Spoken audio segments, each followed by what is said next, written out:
बच्चों आज हम लोग जानेंगे लघुत्तम समापवर्त तथा महत्तम समापवर्तक के बीच में क्या अंतर होता है। ठीक है, तो सबसे पहले हमको ये जानना है कि लघुत्तम समापवर्त और महत्तम समापवर्त होता क्या है। ठीक, तो सबसे पहले आप समझ लो लघुत्तम समापवर्त को अगर हम तोड़ेंगे तो यह हो जाएगा लघुत्तम, अलग कर लेंगे। समापवर्त को अगर हम अलग अलग करेंगे तो हो जाएगा सम और प्लस अपवर्त। ठीक है, और इसी तरह से महत्तम समापवर्त को अगर हम अलग अलग करेंगे तो क्या हो जाएगा महत्तम धन सम और धन अपवर्तक। ठीक, तो सबसे पहले हम ये जानेंगे लघुत्तम का मतलब क्या होता है, सबसे छोटा। क्या होता है? सबसे छोटा। और सम का मतलब क्या होता है? समान। और अपवर्त क्या होता है? अपवर्त आप लोगों को बताया था ना, क्या होता है अपवर्त? किसी संख्या को गिनती 1 2 3 4 से लगा दे तो उस संख्या को अपवर्तक मिल जाता है। अपवर्त मिल जाता है। ठीक है, तो अपवर्त किसी भी संख्या को अगर हम 1 2 3 4 से गुणा करेंगे तो हमें उस संख्या का अपवर्त मिल जाएगा। अपवर्त मतलब इसको अंग्रेजी में कहते हैं मल्टीपल। ठीक है, तभी इसको कहते हैं, इसको अंग्रेजी में हम बोलते हैं LCM, है ना, ये बोलते हैं। ठीक है, लीस्ट कॉमन मल्टीपल। ठीक, इसको हिंदी में बोलते हैं अपवर्त।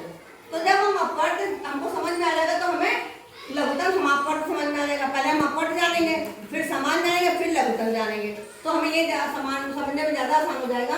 तो हम क्या करेंगे, अपवर्त समझने के लिए क्या करेंगे, जैसे कि 2 के अपवर्त निकालेंगे तो 2 को अगर हम 1 2 3 4 से गुणा करेंगे तो क्या आएगा, 2 1 कम 2 2 दूना 4 6 8 10 12 14 ऐसे आगे मिलते जाएंगे। ठीक है, तो इसको हम क्या करते हैं, इसको यहाँ खत्म नहीं करते बल्कि डॉट लगा देते कि आगे चलता रहेगा।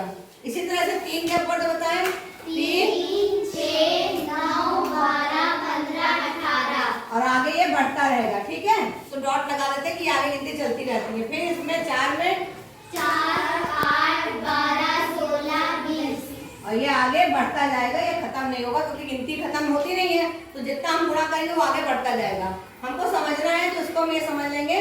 तो हमें अपवर्त समझ में आ गए। तो अगर हमको ये निकालना हो कि 2 3 और 4 का लासा निकालेंगे तो सबसे पहले हमने क्या करा, 2 3 4 के अपवर्त निकाल लिए। ठीक, अब हमको ये देखना है क्या 2 3 4 में कोई ऐसा अपवर्त है जो तीनों में आ रहा है, 12। तो हमें ये मिल रहा है 12 2 में भी है, 12 ये 3 में भी है और 12 ये 4 में भी है। ठीक है, तो हमको जो परिभाषा वो क्या दी है, लघुत्तम सम अपवर्त। तो हमने अपवर्त निकाला पहले। ठीक है, फिर हमने देखा कि सम कौन सा है, फिर हमको देखना है लघुत्तम यानी सबसे छोटा। तो क्या 12 से कोई और छोटी संख्या है जो तीनों में आ रही है? 12 से छोटी कोई संख्या नहीं है जो तीनों में आ रही है। अगर हम इन सबको आगे बढ़ाएंगे तो 12 के बाद हो सकता है कोई संख्या और आए जो तीनों में आ रही हो, है ना, लेकिन हमें सबसे छोटी संख्या 12 ही मिली है। तो हमें आगे जानेंगे हमको यह संख्या मिल गई है। तो हमारा 2 3 और 4 का लासापा क्या हो जाएगा, 12। तो आपको ये समझ में आ गया लासापा निकालना आसान है कठिन है? आसान है ना, इतना सबको समझ में आ गया। अब हम बात करेंगे लघुत्तम समापवर्त हो गया। अब हम बात करेंगे महत्तम समापवर्तक की। ठीक है, तो ये हमारा है महत्तम समापवर्तक। वहां पे हम अपवर्त निकाले तो यहाँ पे अपवर्तक है, ध्यान रखना। ठीक, इसको हमने क्या बोला, महत्तम सम अपवर्तक। महत्तम का मतलब क्या हुआ, सबसे बड़ा, सम मतलब और अपवर्तक। अब अपवर्तक क्या होता है ये मालूम होना चाहिए। तो अपवर्तक कोई बताएगा क्या होता है? अपवर्तक किसी संख्या को पूरा पूरा विभाजित कर देता है। अपवर्तक वो संख्या होती है जो किसी भी संख्या को पूरा पूरा विभाजित कर दे। जैसे 2 के अपवर्तक क्या होंगे, 2 में हम किसका किसका भाग कर सकते हैं, 1 का और 2 का, है ना, उसी तो भाग होगा। 3 से भाग कर नहीं पाएंगे 2 में। इसी तरह से 3 में हम किससे किससे भाग कर सकते हैं, 1 और 3 से। इसी तरह से 4 में, 1 और 4 से। 5 में, 1 और 5। ये सबको समझ में आ गया ना। अपवर्तक, अपवर्तक वो संख्या होती है जिससे हम किसी भी संख्या में भाग कर सकते हैं। ठीक है, तो हमने वो संख्या लिखी, वो उसको हम क्या कहेंगे, उसका अपवर्तक होते हैं वो। ठीक, अब हमको ये देखना है महत्तम समापवर्तक क्या निकालेंगे। पहले हमने क्या करा, अपवर्तक निकाले। अब हमको देखना है कि इन अपवर्तकों में समान अपवर्तक कौन सा है।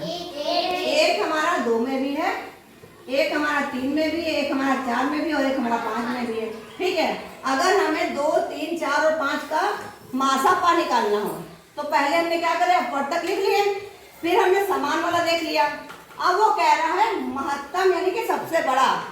तो क्या इससे बड़ा कोई तुमको मिल रहा है संख्या इसमें जो सब में हो? नहीं मिल रही ना, क्योंकि यहाँ पे 2 है, यहाँ पे 3 है, तो 3 यहाँ पर है, लेकिन 3 से हम 2 में भाग नहीं कर सकते, तो उससे बड़ी कोई संख्या मिलने का सवाल है। फिर यहाँ पे 2 है और 4 है, तो 2 और 4 से हम 2 से 3 में नहीं भाग कर सकते, 4 से भी नहीं कर सकते, क्योंकि 4 बड़ा है। इसी तरह से 2 में 2 से कर सकते हैं, लेकिन 4 से नहीं कर सकते। ठीक, इसी तरह से अब यहाँ पर 5 सब में हमको 1 मिल रहा है, जिससे हम सब में भाग कर सकते हैं। 1 से हम 2 में भाग कर सकते हैं, 1 से हम 3 में भाग कर सकते हैं, 1 से हम 4 में भाग कर सकते हैं, और 1 से हम 5 में भाग कर सकते हैं। तो हमारा मासापा क्या हो जाएगा? 2। तो हमारा मासापा आ जाएगा 1। तो आपको मासापा और लासापा निकालना समझ में आ गया? अपवर्तक और अपवर्त समझ में आ गए? सबको क्लियर हो गया एकदम? आप भूलेंगे नहीं ना? ओके।